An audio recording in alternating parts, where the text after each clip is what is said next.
What if I told you that the first gods were not just worshipped? They were feared. They weren't spirits floating through the sky or kind creators blessing mankind. No, they were rulers, judges, beings of unimaginable power. And according to the world's oldest written texts, they walked among us. Before Jesus, before Moses, before Osiris or Zeus or Odin, there were the gods of Sumer, a civilization so ancient, its ruins lie beneath the foundations of every empire that came after. We're talking about Mesopotamia, a cradle of civilization between the Tigris and Euphrates rivers. It was here, over 5,000 years ago, that human beings built the first cities, the first schools, the first temples, and wrote down the first terrifying stories. On clay tablets etched with cuneiform, they told tales of gods who created humans not out of love, but to serve them, of demons who stalked the night, of a queen who ruled the underworld, and of a god-king who searched for immortality and failed. These stories were not made to comfort. They were made to warn, and they are still warning us today. Welcome to a journey through the shadows of time, a descent into myths so old, so bizarre, and so eerie, that you'll wonder if we ever truly understood our origins, or if the Sumerians knew something we've forgotten. Because when you start to connect the dots, from the ancient temples of Ur to the forbidden deserts of Iraq, from dusty museum tablets to modern-day paranormal events, you realize something chilling. These gods never really left, and neither did their influence. Take a look at the gods of modern religions. The Sky Father who judges all, the serpent that tempts, the flood that wipes out humanity, the paradise lost. These aren't new ideas. They were all first written down by the Sumerians thousands of years earlier. In fact, some of the most bone-chilling myths from the Old Testament and the Book of Revelation appear to be direct adaptations of Sumerian epics. And then there are the strange parallels to modern science fiction. Beings from the heavens who descend in flying machines. Creatures who alter human DNA. Weapons of divine destruction that sound eerily like nuclear bombs. Even immortality, hidden in a plant, lost to a snake. What are we really looking at? Are these just metaphors for life and death? Or are they distorted memories, passed down for generations of real events? Events that the gods, or whatever they were, didn't want us to fully remember. Let's not forget, these myths were not invented by uneducated tribes scribbling in caves. The Sumerians were astronomers, architects, and mathematicians. They tracked the stars with uncanny precision, understood celestial cycles, built ziggurats with complex geometry, and recorded everything meticulously. They gave names to stars we didn't rediscover until the invention of telescopes.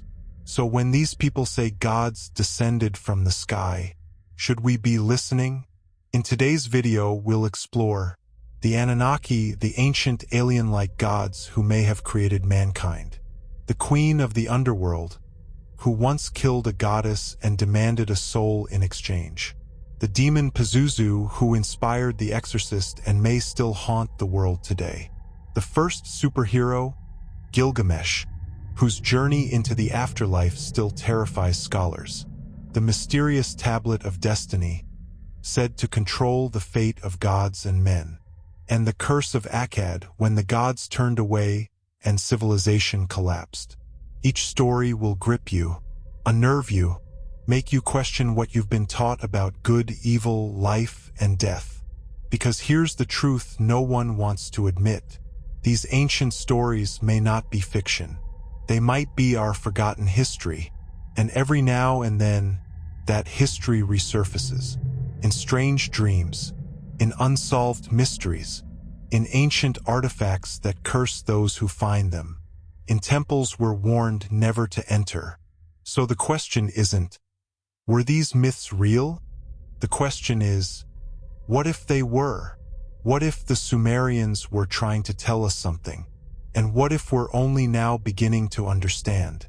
So light a candle, lock your door, and prepare yourself, because we're not just telling stories today. We're summoning memories buried in the clay of time.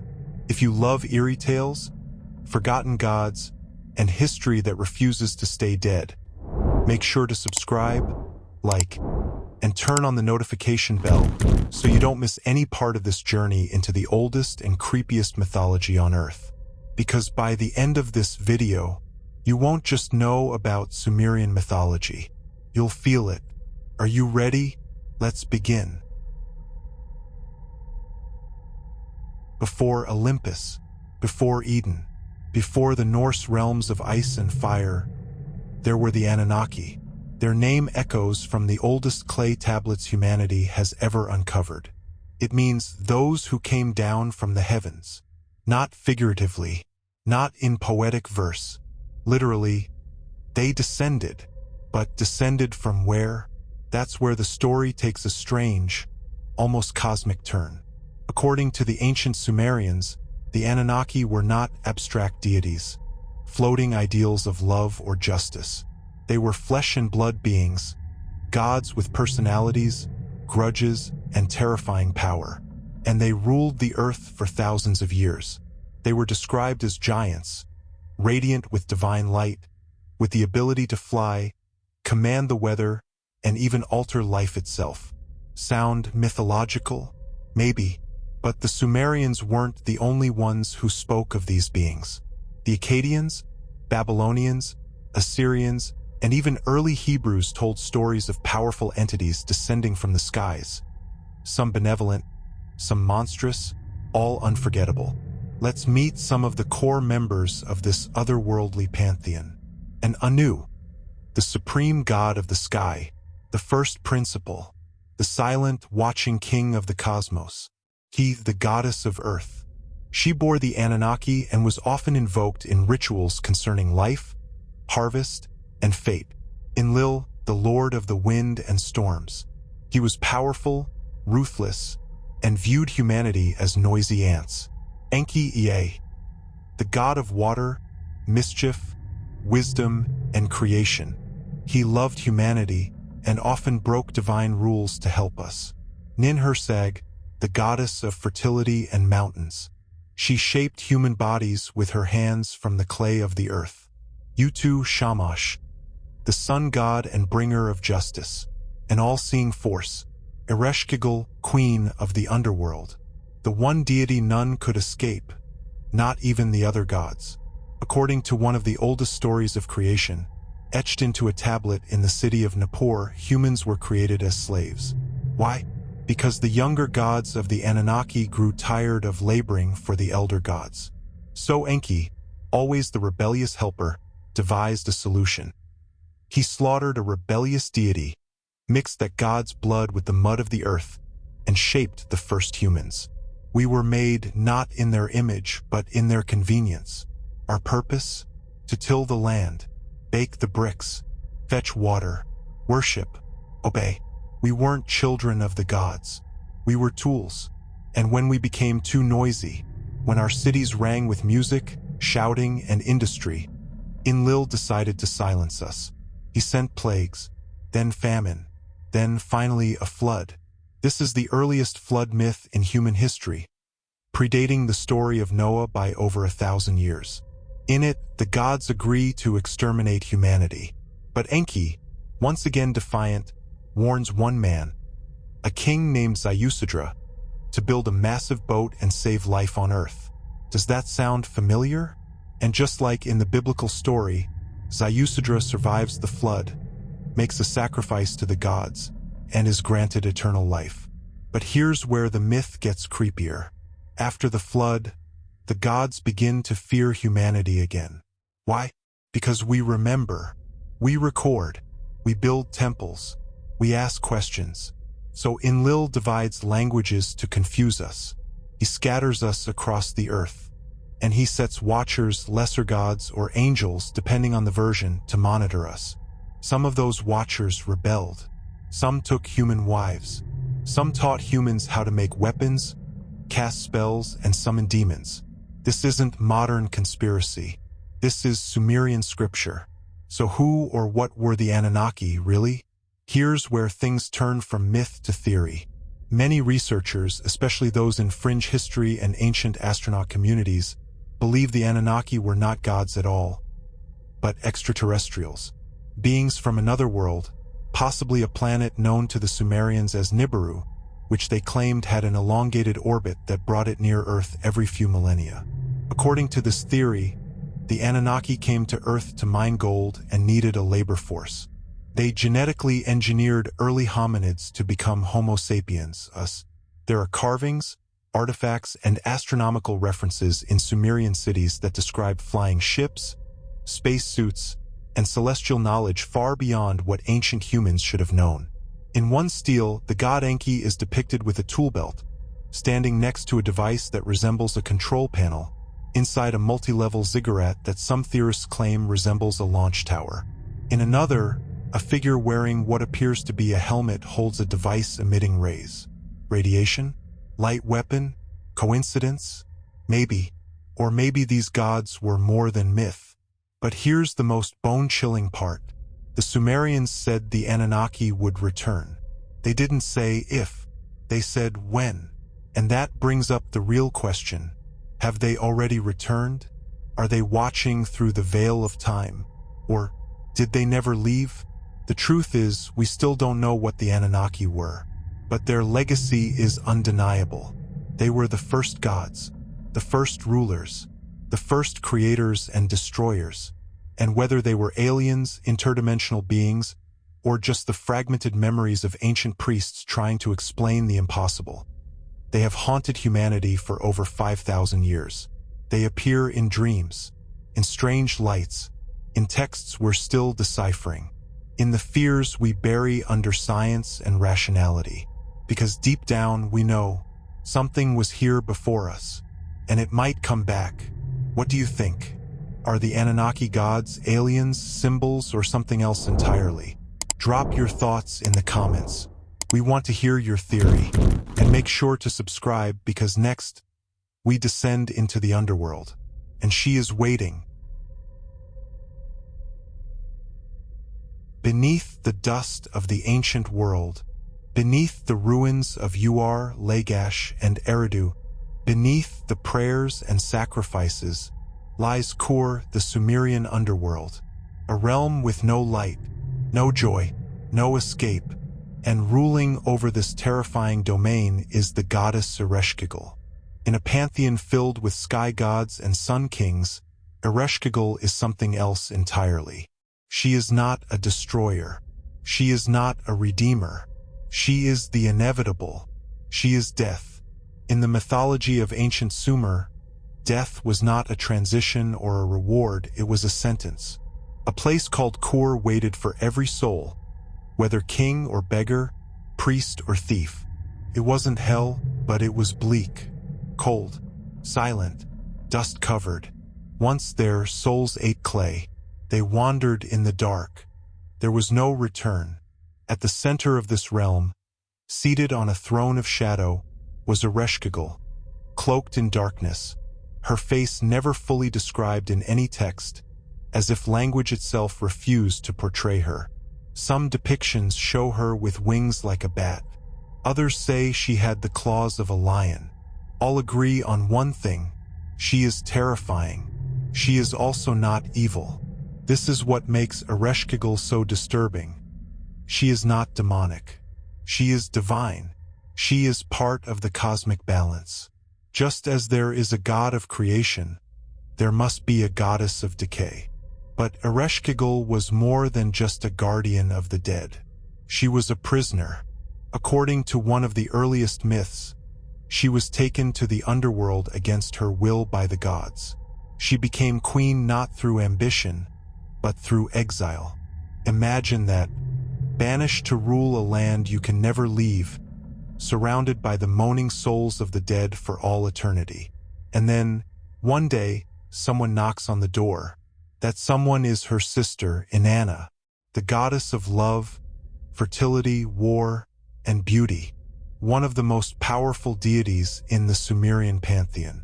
And she wants to descend into the underworld. Why? That's one of the great mysteries. Some say Inanna wanted to comfort her sister. Others believe she was trying to steal Ereshkigal's throne.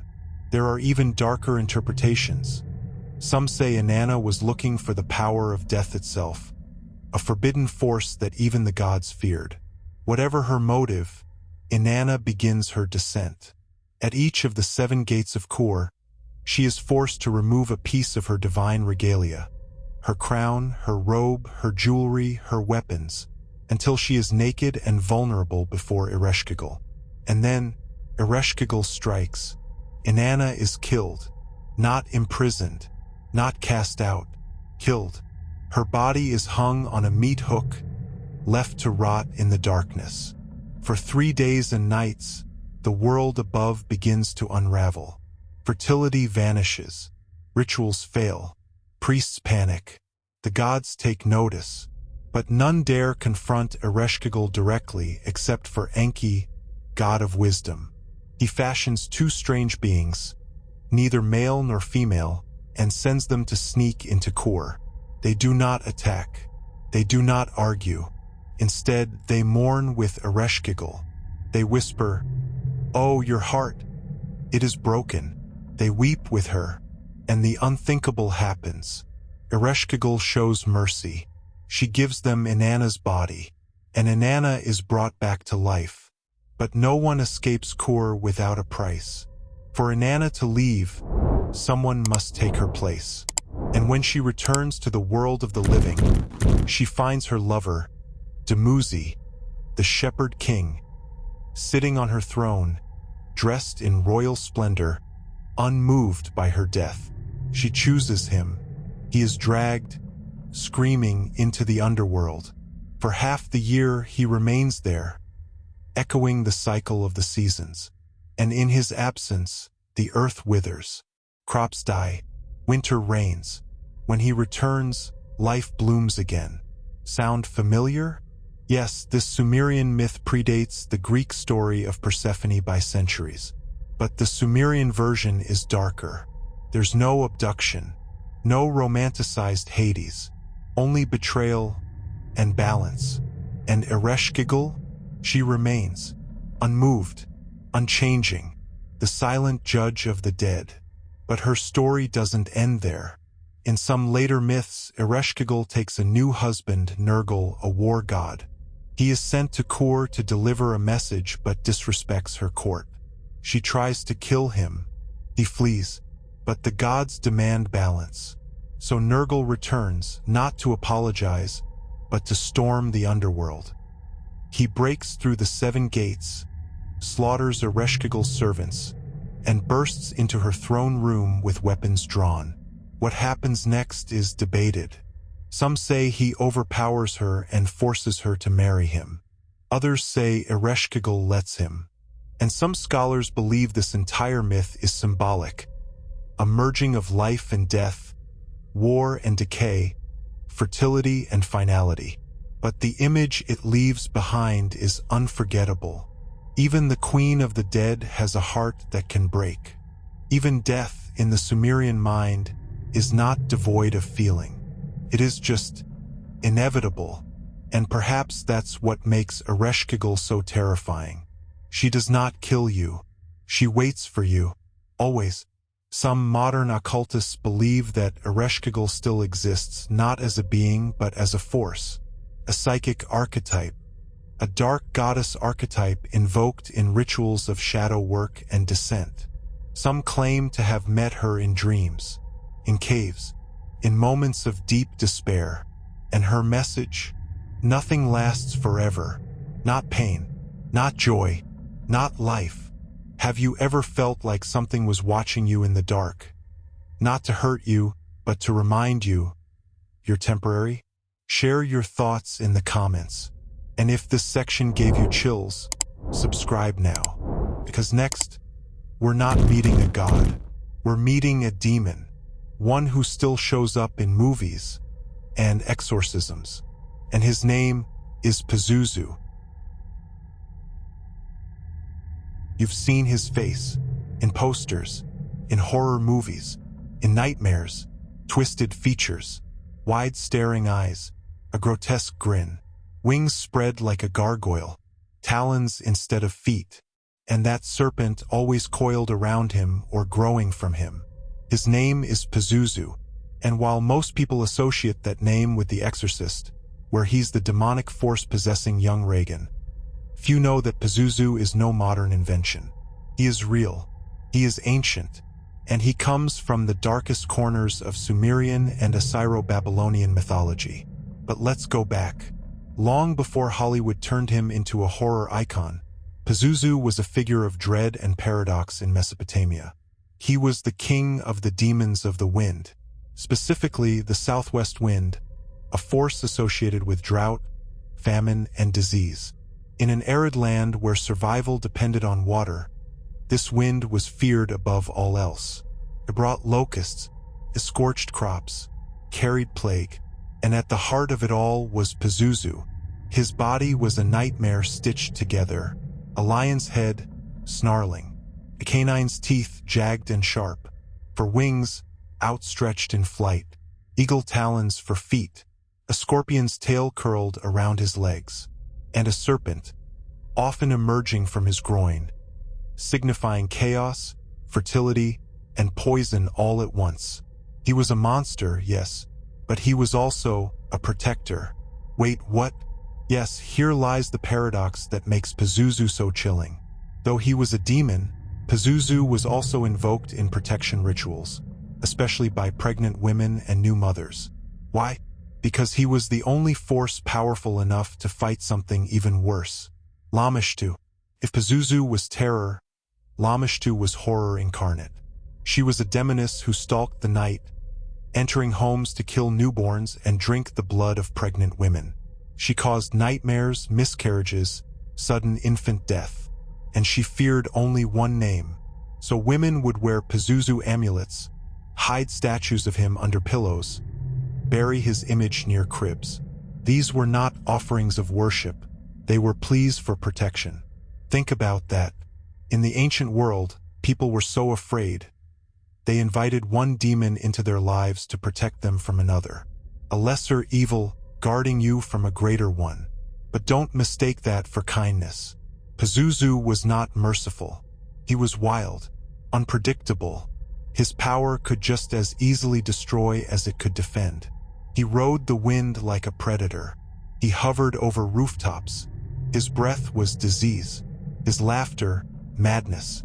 There's a terrifying line in a 7th century incantation tablet that reads, "He flies through the window at night, invisible, unless you know his name. Once known, he notices." That idea that just speaking his name can attract his attention is echoed in modern horror lore. And it's not unfounded. In 1973, when The Exorcist premiered, stories began to circulate of strange occurrences on set. Fires, accidents, cast members dying. One actor's son was hit by a motorcycle. The set itself had to be blessed by a priest after repeated disturbances. Coincidence? Or did someone wake something up? Because here's the unsettling part. William Peter Blatty, the author of the novel, did his research. The opening scene, set in Iraq, features archaeologists discovering a statue of Pazuzu. That statue was modeled after a real artifact housed in the Louvre Museum. The facial features, posture, wings, all match actual Mesopotamian depictions of the demon. And the symbolism? Spot on. The battle between Father Marin and the demon in The Exorcist mirrors the ancient battle between priests and plague. The sacred versus the profane. The holy man facing the wind-borne terror. But Blatty didn't invent this demonology. He just translated it for the modern world. And today, people still claim to experience the wrath of Pazuzu. There are reports, many unconfirmed, but disturbing nonetheless, of people who found ancient Pazuzu amulets and suffered hallucinations. Archaeologists who excavated Mesopotamian sites and later died under mysterious circumstances. Tourists who took photos of Pazuzu statues in museums and reported seeing shadows or hearing whispers afterward. One woman in Istanbul claimed she took a photo of a Pazuzu artifact in a glass case. Later that night, She was awakened by the sound of wind howling in her apartment. The windows were closed. Another man, a collector, bought a Pazuzu artifact from a black market dealer. Within days, he said his pets became violent. His electronics malfunctioned. He began sleepwalking. Now, of course, these could be exaggerations, or lies, or coincidences, but it's the pattern that unnerves, because in every case, it starts with the name. So here's the real question: what does Pazuzu want? Is he simply a relic of ancient fears, a scapegoat for disease and death? Or is he a real force, fueled by belief, kept alive by our fascination with darkness? Some occult practitioners believe Pazuzu can be invoked, that his symbol, when drawn or spoken, still carries power. In modern witchcraft and chaos magic, invoking ancient Mesopotamian demons is not unheard of. Pazuzu, they claim, offers raw, unfiltered protection, but it always comes at a price, and the price is instability. Emotional, spiritual, even physical. The demon may protect you, but he will also test you. One practitioner described Pazuzu's energy as a storm trapped in a jar. Another said, "He doesn't come when called. He comes when he wants to." Are these just delusions, or echoes of something we've forgotten? Because here's a thought to keep you up at night. Pazuzu's role was to fight something even more evil. But what if that evil isn't gone? What if Lamashtu still walks in shadows, and Pazuzu is just circling overhead? Tell us in the comments, have you ever heard of Pazuzu before this video? Have you seen his image in art, movies, dreams? Would you wear his amulet? Or would you bury it and run? And if you're brave enough, stay with us. Because next, we explore the world's oldest superhero, a king who challenged the gods themselves. But instead of finding power, he found something far more terrifying. He found the truth about death. Before Batman, before Hercules, before King Arthur drew his sword from the stone, there was Gilgamesh, a demigod, tyrant, a seeker, a broken man, and the central figure in the world's oldest surviving story. The Epic of Gilgamesh isn't just a myth. It's a haunting blueprint of the human condition, etched into clay thousands of years ago in ancient Sumer. It asks the question we still ask today: can a man outrun death? Let's begin at the beginning. Gilgamesh was the king of Uruk, a powerful Sumerian city. He was said to be 2/3 divine and 1/3 human, a being of immense strength and wisdom. The texts describe him as towering above other men, perfect in beauty, and unstoppable in battle. But he was also cruel. He oppressed his people, forced labor upon them, took whatever and whoever he wanted. He was, in a word, unbearable. So the gods stepped in.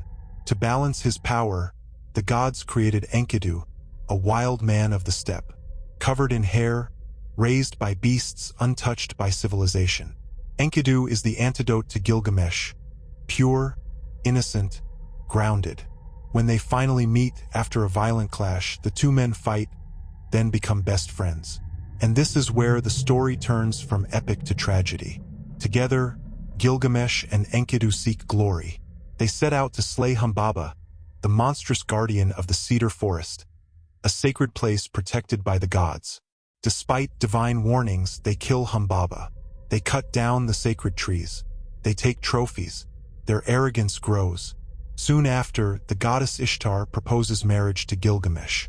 But he mocks her, calls her unfaithful, reminds her of the lovers she's cursed and destroyed. Furious, Ishtar unleashes the bull of heaven upon Uruk, a cosmic beast that cracks the earth beneath its hooves. Gilgamesh and Enkidu kill the bull and celebrate. But the gods are watching, and they are not amused. They decree that one of the two must die for their crimes against heaven. And so, Enkidu falls ill. For 12 agonizing days he suffers. Feverish, raving, he curses the forest. He curses the gods. He dreams of the underworld, a house of dust where the dead eat clay and wear feathers. And then he dies. This is the moment everything changes. Gilgamesh, once arrogant and invincible, is now shattered. He mourns. He weeps. He refuses to bury the body. He touches his friend's face until it rots beneath his fingers. And then he runs. He flees Uruk in terror, seeking the only man who has escaped death. Utnapishtim, the survivor of the Great Flood. Yes, that flood. Utnapishtim is the Sumerian Noah, granted eternal life by the gods after saving humanity. Gilgamesh journeys across mountains, through deadly forests, through lands scorched by the sun, to find him. Along the way he meets scorpion men who guard the gates of the sun, a tavern keeper named Siduri, who urges him to abandon his quest, a boatman named Urshanabi, who ferries him across the waters of death. Eventually, Gilgamesh finds Utnapishtim, but what he hears breaks him further. Utnapishtim tells him, "You will never be immortal. The gods granted that gift only once, and they regret it." Still, he offers Gilgamesh one final test. Stay awake for 7 days. Prove you can conquer sleep, death's little brother. Gilgamesh fails, instantly, but Utnapishtim, moved by pity, reveals a secret, a plant that can restore youth. Gilgamesh dives into the sea, finds the plant, holds it tight. He's done it. He will return to Uruk not just a king, but a hero, a god among men. But fate is cruel. While resting on the journey home, Gilgamesh places the plant beside him. A snake emerges from the shadows and eats it. The plant is gone. The gift is lost. Again, Gilgamesh weeps. He returns to Uruk not as a conqueror, but as a man changed by grief. He stands atop his city walls and finally sees their beauty, the people, the architecture, the legacy, and he realizes this is immortality, not eternal life, but the mark we leave behind. Now, take a moment and think about this. This story was written over 4,000 years ago, and yet it speaks to us today about power, loss, friendship, and our fear of the void. But there's something darker here, because within this epic are fragments of ancient knowledge. The flood myth, far older than the Bible. The snake stealing immortality, a symbol that reappears in Eden. The plant of youth, an idea echoed in every fountain of youth legend across history. The journey through darkness and trials to confront death, mirrored in the hero's journey of nearly every culture since. What if Gilgamesh wasn't just a legend? What if he was real? In 2003, a German archaeological team claimed to have located Gilgamesh's tomb beneath the Euphrates riverbed using magnetic imaging. Then, everything went silent. No excavation, no follow-up. Why? Some whisper of political chaos. Others hint at a cover-up. A few even claim something was found, something buried for a reason. A weapon, a body, a forbidden artifact? We may never know, but the idea persists. The greatest king of the ancient world may still be sleeping beneath the earth. And if he wakes, would he still fear death? Or would he bring it?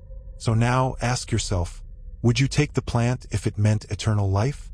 Would you risk losing your soul to live forever? Drop your thoughts in the comments. Immortality isn't just a gift, it's a curse. And Gilgamesh learned that the hard way. Next up, an object of ultimate power, a tablet that controls fate itself, and a cosmic war that nearly unmade the universe. Stay with us, and don't forget to subscribe, because this next story, it may explain everything. What if there was an object, an artifact, not of human hands, but of divine origin, capable of controlling everything? Time, fate, the will of the gods themselves. That object was real to the Sumerians. They called it the Tablet of Destiny, and its story is one of divine betrayal, cosmic war, and a warning about power that still feels frighteningly relevant today. In the Sumerian and later Babylonian tradition, the Tablet of Destiny, sometimes called the Tablet of Destinies, was not a metaphor.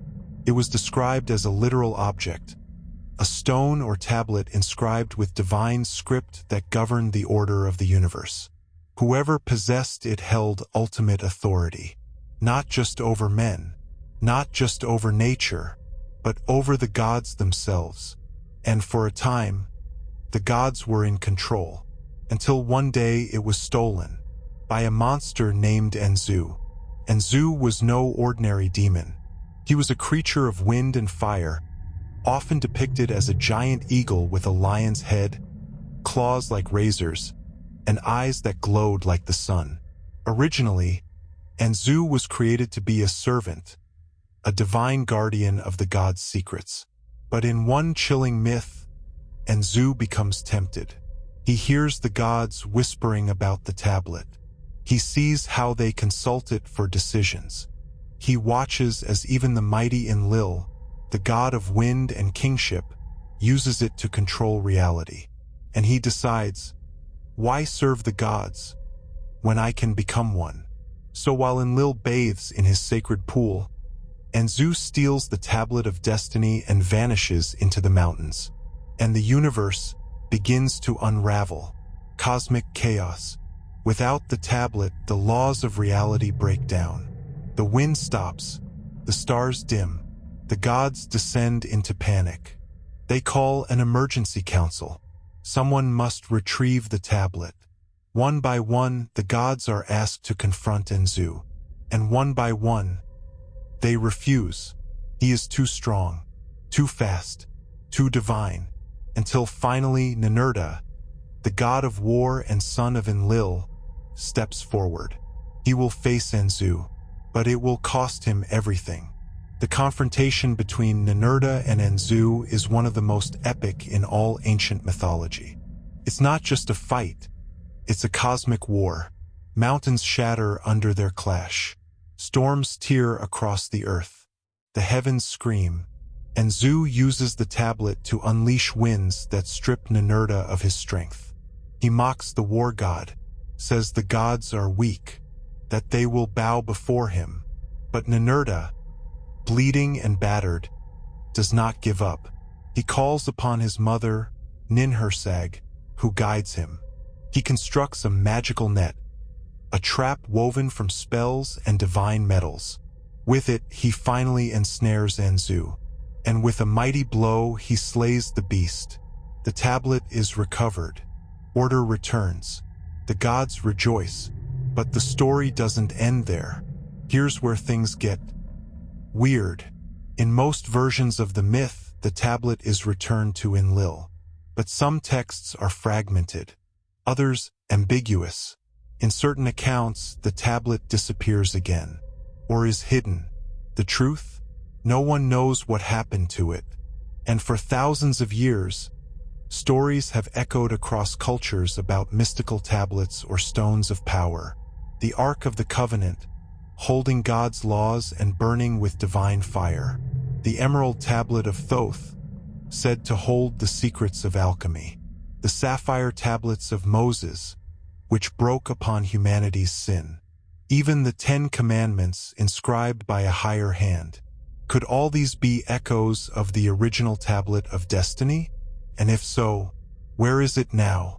Was the tablet real? Skeptics say the tablet was symbolic, a representation of kingship, cosmic order, or divine wisdom.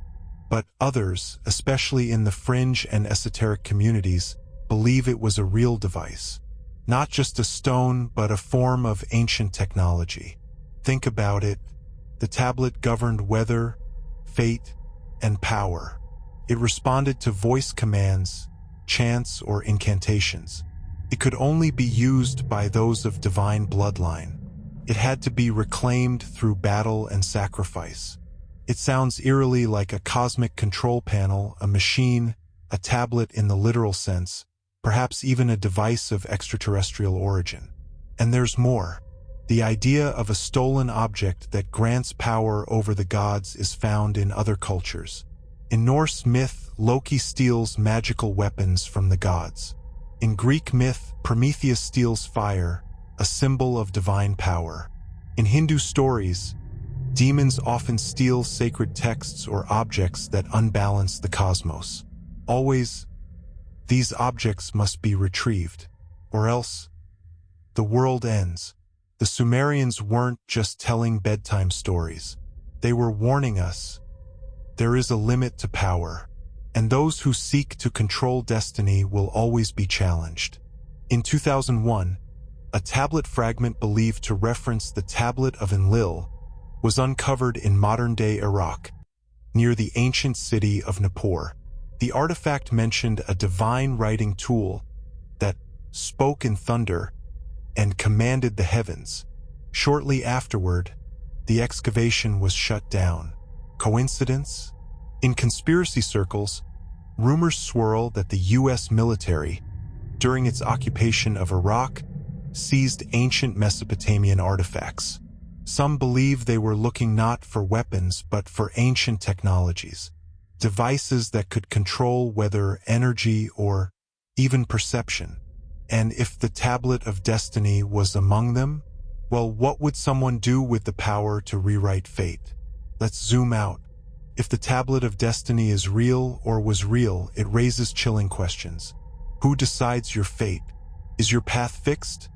Or written by someone or something else? Could fate be manipulated like a script? And if someone held that power, would they tell you? Or would they write the world in their image?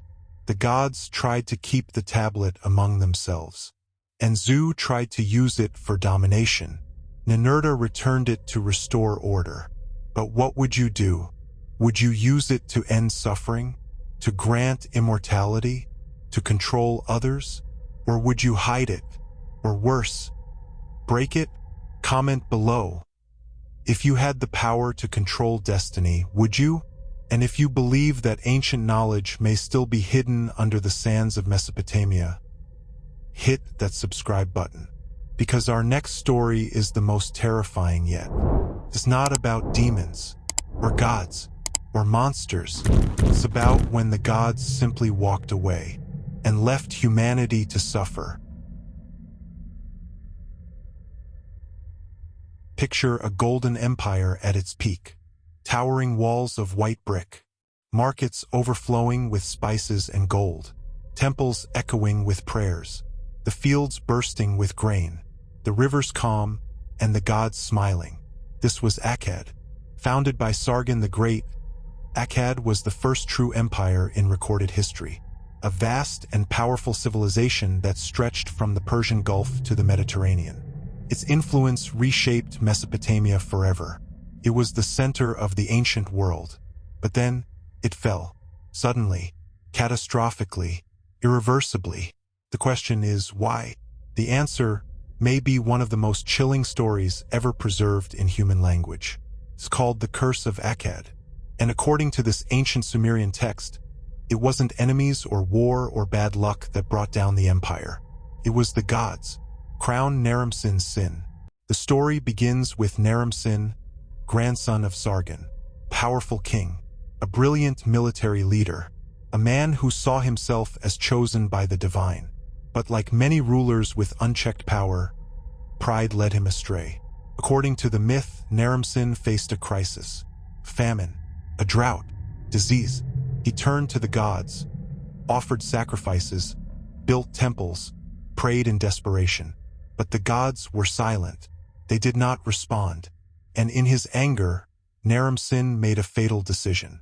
He gathered his armies and attacked the Eker, the most sacred temple of Enlil, the god of storms and rulership, a temple that had stood for centuries, untouched even by enemies. It was a violation beyond measure. Naram-Sin's act was not just war, it was blasphemy, a declaration that if the gods would not help him, he would punish them. And in that moment, the gods made their choice. Not metaphorically, not symbolically. The texts say the gods withdrew their divine essence from the land. Enlil turned his face away. Inanna ceased her protection. Utu stopped shining with favor. The me of power, the divine decrees that held civilization together, were scattered. And without the favor of the gods, Akkad began to rot from the inside out. Let's look at the actual words written on a clay tablet over 4,000 years ago. Translated, it reads, "The people's faces were darkened with starvation. The fields gave no grain. The clouds gave no rain. Mothers could not feed their children. The wind whispered only curses." The text goes on to describe how Akkad became a ghost. Trade routes collapsed, rebellions spread, foreign enemies invaded. The once mighty king was powerless. And then came the desert. The green vanished, the rivers shrank, the cities emptied. Akkad, a jewel of empire, became a memory.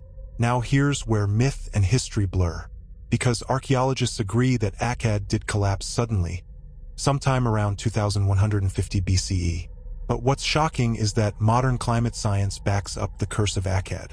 Studies of sediment cores and pollen samples in Iraq and Syria show a dramatic megadrought hit the region around the same time.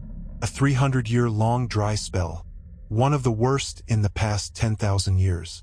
Coincidence? Or prophecy fulfilled? Was the Sumerian myth just a poetic way to explain ecological disaster? Or was it something more spiritual? A warning that hubris leads to silence? One of the most haunting lines in the text says, "The gods commanded, let the wind carry the people away. Let no cry be heard. Let no mother cradle her child. Let no city hold its king." It's not punishment, it's abandonment. And that's the most terrifying part of this myth. The gods don't destroy humanity. They simply walk away. And what happens when the divine is gone? When there is no order, no favor, no forgiveness? Everything we built, our cities, systems, empires, falls apart. We are left alone. And that silence is worse than wrath. Now pause for a moment. Ask yourself, does any of this sound familiar?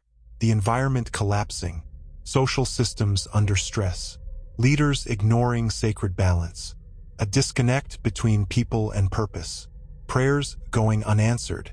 Some researchers and spiritualists believe the curse of Akkad is more than a historical account.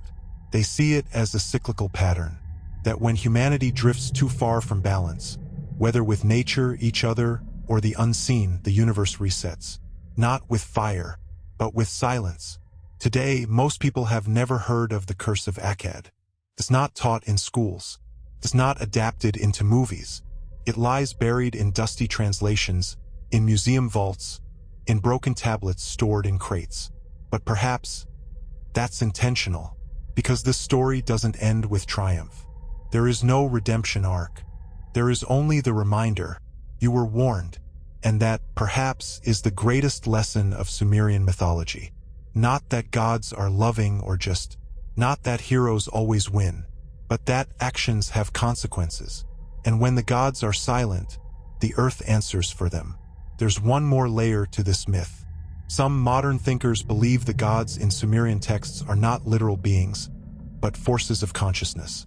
That Enlil turning away symbolizes disconnection from wisdom. That the fall of Akkad represents a loss of collective alignment.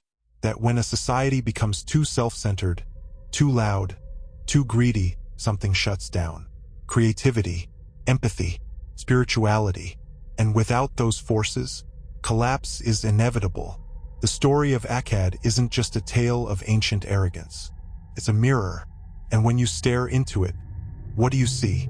A civilization at its height, so confident, so blind, that it thought it could defy the divine and survive. What if we're living through another curse? Not one cast by gods, but by ourselves. Let us know in the comments. Do you believe ancient myths can warn us about modern disasters? Have we angered our gods, or simply abandoned them? Subscribe if you found any truth in these ancient words, because next, we reach the final chapter, a summary of all we've learned, a question for the future, and a whisper from the past. And so, we arrive at the end of our journey. But is it really the end? Or have we simply reached the edge of the map, where ancient cartographers once wrote, "Here be dragons"? Because what we've uncovered tonight is not just mythology. It's not just history. It's something deeper, a whisper, a warning, a thread woven through time by the Sumerians, those long-lost people who watched the stars, built empires from clay, and spoke of gods who could shape reality and destroy it. Let's take a moment to remember what we've seen. We met the Anunnaki, the original gods, sky beings who descended from the heavens and, according to some interpretations, created humanity not out of kindness, but as servants. Genetic experiments. Laborers. We weren't gifted the earth. We were assigned to it. And when we grew too loud, too bold, they nearly drowned us all. We descended into the underworld, where Ereshkigal rules, not as a devil, but as an empress of silence and sorrow. Her kingdom is not evil, it's inevitable. Her power lies in patience. She waits, in dust and shadow, for every living soul. Even the gods are not exempt from her hooks. We met Pazuzu, the demon of plague and famine, both feared and revered.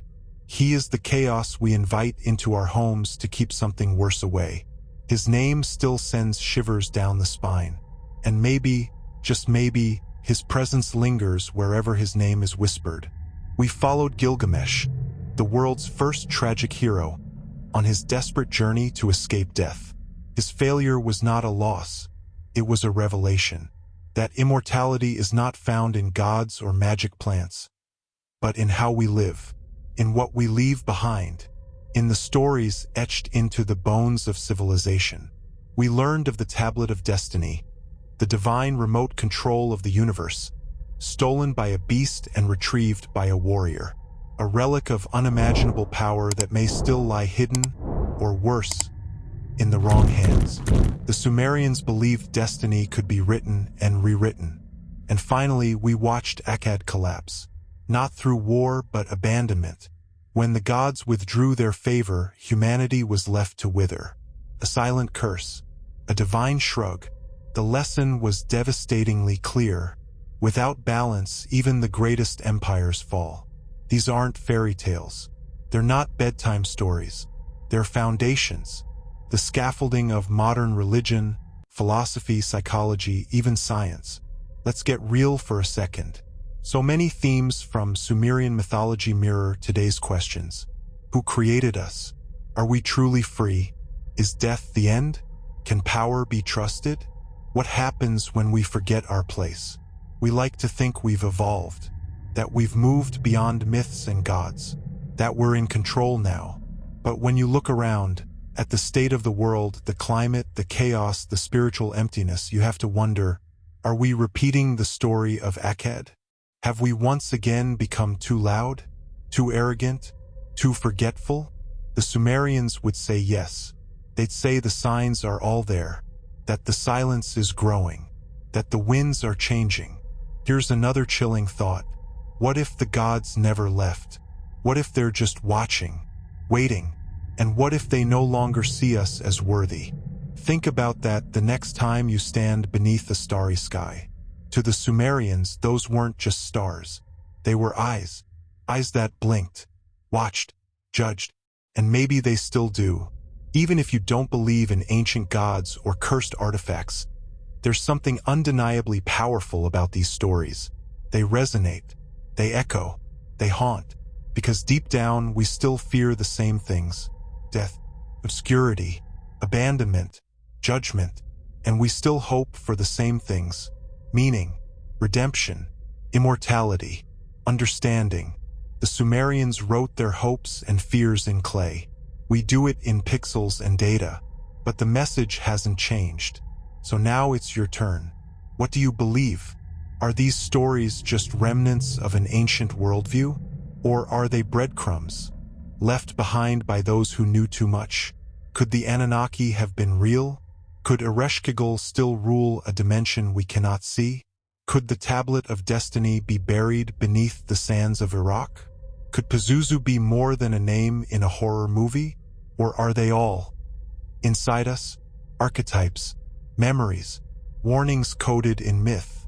Whatever your answer, remember this: the stories survived for a reason. Through wars, floods, fire, civilizations rose and fell. Languages died. Kings were forgotten. But these stories remained. Why? Because the truth always finds a way to whisper, even in clay. Now we want to hear from you. Which myth disturbed you the most? Which god or demon do you think is closest to the truth? Do you believe we are living through a modern version of the Curse of Akkad? Drop your thoughts in the comments below. Your voice matters here, And if this journey into the oldest mythology on Earth left you thinking or trembling, then you know what to do. Hit that subscribe button, turn on notifications, smash the like button if you learned something you'll never forget, and share this video with someone who still thinks mythology is just stories, because as you now know, some stories don't fade. They wait to be heard, to be remembered, to be believed again.